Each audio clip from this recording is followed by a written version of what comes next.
শাকিবকে দেখেই জড়িয়ে ধরলেন পরীমণি। তারকাদের হাট বসেছিল রাজধানীর একটি ৫ তারকা হোটেলে আয়োজিত ঢাকা ফ্যাশন ডে ২০২৪-এ, যেখানে উপস্থিত ছিলেন ঢাকাই সিনেমার শীর্ষনায়ক শাকিব খান। এদিন এক ঝাঁক নায়িকাদের সঙ্গে নিয়ে র্যাম্পে হেঁটেছেন এই তারকা।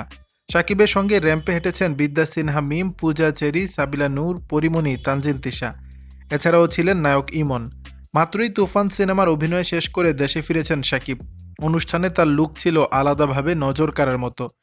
মঞ্চের নায়িকাদের নিয়ে র্যাম্পে হাঁটার আগেই ব্যাকস্টেজে শাকিব খানের সঙ্গে দেখা হয় পরীমণির। ঢাকাই চলচ্চিত্রের শীর্ষ নায়কের দেখা পেয়েই তাকে জড়িয়ে ধরতে দেখা যায় নায়িকাকে। সামাজিক যোগাযোগ মাধ্যমে ভাইরাল হয়েছে সময়ের আলোচিত এই দুই তারকার আলিঙ্গনের সেই মুহূর্ত। শাকিব পরীমণিকে একসঙ্গে দেখে দুজনের ভক্তরাও বেশ উচ্ছ্বাস প্রকাশ করেছেন। এদিকে অনুষ্ঠানের র্যাম্পে বেশ গ্ল্যামার লুকে দেখা গেছে এই তারকাদের। শাকিবের পরনে ছিল লিলির লোগো সম্বলিত সাদা একটি স্যুট। নীল আর সাদায় সেজেছিলেন তিনি।